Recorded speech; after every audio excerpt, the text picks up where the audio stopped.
houve época em que chegar aos 80 anos de vida era surpreendente. Os avanços científicos permitiram um aumento da expectativa de vida. Hoje já não é difícil encontrar pessoas vivendo aos 90 anos ou mais com plena saúde. No Brasil, existem 17 milhões de idosos, que representa 9,6% de toda a população do país. Os números são do IBGE e idosos pela pesquisa são todos aqueles com mais de 60 anos.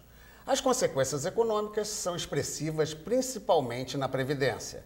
As instituições já começaram a se adaptar a uma realidade prevista para 2040, quando a expectativa média de vida da população será de 80 anos. Para entender as implicações da longevidade e, é claro, dar dicas sobre como se viver melhor e por mais tempo, recebemos os nossos convidados de hoje, que esperamos possam todos chegar a essa quarta idade que se avizinha. Ana Amélia Camarano, coordenadora da área de População e Cidadania do Instituto de Pesquisa e Economia Aplicada, o IPEA, professora do mestrado em Estudos Populacionais da Escola Nacional de Estatística do Rio de Janeiro e organizadora do livro Os Novos Idosos Brasileiros, muito além dos 60? Paulo Farinati, formado em Educação Física, coordenador do Laboratório de Atividade Física e Promoção da Saúde da Universidade Estadual do Rio de Janeiro, a UERJ, doutor em Fisiologia Cardiorrespiratória pela Universidade Livre de Bruxelas, na Bélgica, e representante do Colégio Brasileiro de Ciências do Esporte no Conselho Nacional do Idoso. Márcia Rosenthal, neuropsiquiatra, doutora em psiquiatria, coordenadora do Programa de Esquizofrenia e Cognição do Instituto de Psiquiatria da Universidade Federal do Rio de Janeiro, a UFRJ, onde participa também do Centro Dia de Alzheimer. Tânia Guerreiro, geriatra, gerontóloga, homeopata, doutora em Ciências Biomédicas pela UERJ, com tese sobre os efeitos de trabalho de estimulação da memória entre os idosos e coordenadora da Oficina de Memória da UERJ. Eu vou começar perguntando para a Ana Amélia por que esse corte aos 60? Por isso mesmo que a gente está dizendo já uma quarta idade, porque se é terceira aos 60, aos 80 já vira quarta. Como é que é isso? Tem alguma razão de ser? Bom, o corte é um corte arbitrário, mas ele foi definido já desde 1994 pela Política Nacional do Idoso e endossado pelo Estatuto do Idoso. Então, nós trabalhamos com esse corte de 60 anos e mais, mas a gente reconhece, né, que esse corte já está muito velho, né, porque, na verdade, a velhice já ficou velha, e dado que, com o avanço da melhoria das condições de saúde, hoje nós não estamos envelhecendo, nós estamos rejuvenescendo. Quem tem 70 anos hoje é como quem tem 50 há 20 anos atrás. E, na verdade, qualquer corte é arbitrário, porque a gente sabe que a idade traz debilidades, mas elas são diferenciadas, né? São diferenciadas por sexo, são diferenciadas por cor, por grupo social, até por categoria ocupacional. Isso quer dizer mais ou menos que seria uma diferença entre o interior. A gente costuma muito ver a pessoa mais envelhecida quando trabalha num trabalho mais pesado, no campo, seria mais ou menos isso? Exatamente. Né? A pessoa mais pobre envelhece primeiro, né? Claro, tem menos condições.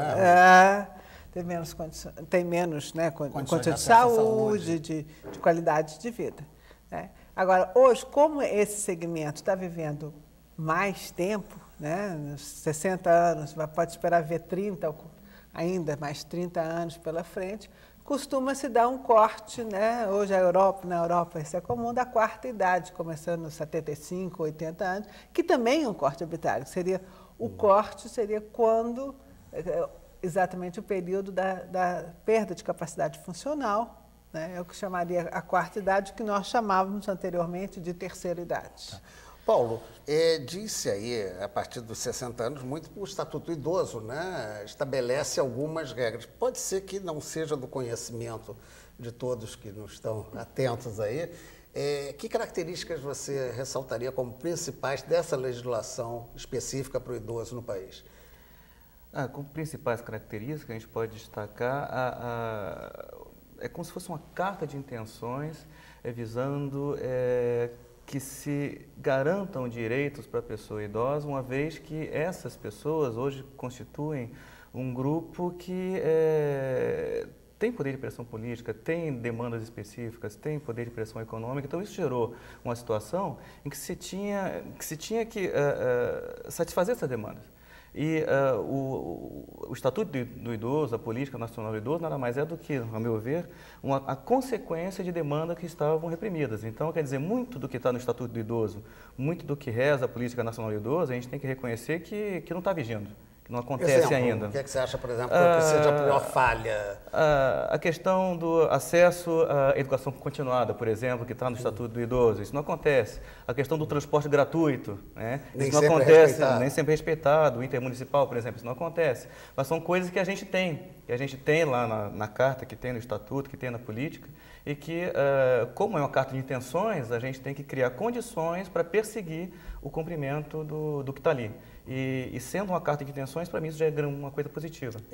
Dentro desse direito, eu passaria um pouco a questão para a Márcia, está a questão da saúde, principalmente uma legislação de não poder haver uma diferenciação de preço dos planos de saúde. Né? No Estatuto de Idoso há uma citação quanto a isso. É um fato que o idoso, conforme o Estatuto, a partir de 60 anos, obrigatoriamente ele vai ter mais problemas de saúde ou depende da fisiologia, de uma preparação? A gente sabe que o envelhecimento, na verdade, ele é uma resultante de uma história de vida. Quer dizer, a pessoa envelhece da maneira que ela nasce, da maneira que ela cresce, que ela se alimenta, a quantidade de estímulos que ela tem durante a vida, o tipo de trabalho que ela tem, e já a partir de uma certa idade, a própria interação dela com o meio ambiente. Né? Quer dizer, quando o meio ambiente, e aí a gente tem que pensar isso de uma maneira geral, quer dizer, o meio ambiente não é só a família, mas também a gente tem que pensar no calçamento, a gente tem que pensar no tipo de apartamento, a gente tem que pensar no tipo de ônibus que ela vai poder ou não usar, enfim. Então, ela vai tendo mais ou menos limitações. E, na verdade, a gente vai ver que grande parte dos problemas do envelhecimento, já que se conhece ainda muito pouco do próprio processo de desenvolvimento do envelhecimento, uma vez que é um acúmulo de doenças ainda crônicas. Então, o que a gente vê são problemas que vêm ou do estresse, quer dizer, pela pessoa sofrer muito por não conseguir lidar com determinadas um meio hostil, ou então por desuso, quer dizer, a partir do momento em que ela vai parando de usar determinadas funções, essas funções acabam se atrofiando e ela vai perdendo, quer dizer, é muito mais difícil para ela recuperar. E isso vai variar, evidentemente, de acordo com cada pessoa e com a própria idade, com a evolução, né?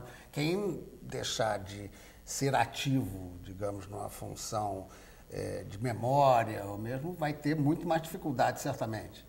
Com certeza. Eu acho que a gente tem que pensar assim, no envelhecimento como um caráter realmente muito mais amplo do que simplesmente apenas a fisiologia. Quer dizer, existe toda uma interação dessa pessoa com o meio e sua história de vida, o acúmulo de doenças crônicas, quer dizer, se foi uma pessoa que não se cuidou durante a vida, quer dizer, uma pessoa que tem hipertensão, e não cuidada, ela tem um risco muito maior de começar a ter perdas cognitivas mais cedo. Uma pessoa que não se alimentou bem, ela naturalmente, como a gente vê em lugares mais pobres, ela vai ter um envelhecimento desfavorável e por aí vai. Quer dizer... Deixa eu aproveitar então para direcionar para a Tânia essa questão geriatra, né? Especialista. Na verdade, o cuidar do velho é cuidar do novo para que na velhice não tenha problema? Seria isso, não? Exatamente. Cada vez mais se pensa em prevenção precocemente. Quer dizer, hoje em dia, quando a gente fala em prevenção, em pensando em promoção de um envelhecimento saudável para a população, a gente começa a pensar nas crianças e até mesmo naquelas que vão ser geradas. Porque sabemos que hoje se fala em prevenção primordial, que é aquela prevenção que acontece antes da prevenção primária, que é a prevenção dos fatores de risco. E isso você faz na infância, quando você orienta um estilo de vida saudável, atividade física regular, uma alimentação bem equilibrada, hábitos que vão trazer, vamos dizer assim, a possibilidade de um viver e um envelhecer digno, né? Com qualidade de vida. Então, esse é um ponto-chave. E realmente, quer dizer, o envelhecimento, existe essa tendência, né, de um aumento da prevalência, né, de morbidades, né, de doenças com o avançar da idade. Mas é importante, quer dizer, porque o envelhecimento biológico, ele predispõe o indivíduo a uma série de, vamos dizer assim, ele fica mais vulnerável, ele fica mais suscetível. É o exemplo típico daquelas vacinas para gripe para os idosos, quer dizer, porque há um risco maior de uma gripe no idoso, no caso. Exato, existe um risco maior e as consequências de um processo desse infeccioso são mais sérias, né? Então, quer dizer, a atuação preventiva é muito importante também com a população dos idosos, né? Vamos tentar ver, eu cheguei na abertura a falar, Ana, em relação a uma mudança, né, estatisticamente, como é que é essa evolução brasileira? Nós estamos crescendo essa expectativa de vida numa velocidade normal, diferente do resto do mundo. Como situar isso? Nós estamos acompanhando uma tendência universal. Hoje o envelhecimento está acontecendo na maioria dos países do mundo. Né? E os nossos ganhos, né, na esperança de vida, ou seja, a redução da mortalidade, esse tipo de redução também tem se verificado na maioria dos países em desenvolvimento. E nós temos, por exemplo, hoje a grande, né, tecnologia médica é o grande responsável por isso. Né? A ponte de Safena é um avanço muito grande, essa população que está aí hoje é a grande beneficiária da ponte de Safena. Né? Os médicos aqui podem me completar, mas, pelo que eu sei, você ganha 10 anos de vida facilmente, né? E isso isso não é uma invenção brasileira. Né? Tá. Não, esse fenômeno é mundial, mas como situar o Brasil? Nós estamos começando a acompanhar por um processo de desenvolvimento científico, melhora de condições de vida. É possível analisar ou é o conjunto desses estudos? Não, eu acho que é o conjunto. Né? O envelhecimento, para mim, é a grande conquista social do século XX. Tá? Porque você pensa que no começo do século XX, uma esperança de vida menos de 30 anos, dificilmente um pai ia conhecer seu neto. Hoje, 4 gerações estão convivendo facilmente. Isso é uma conquista, né? E é uma grande conquista social.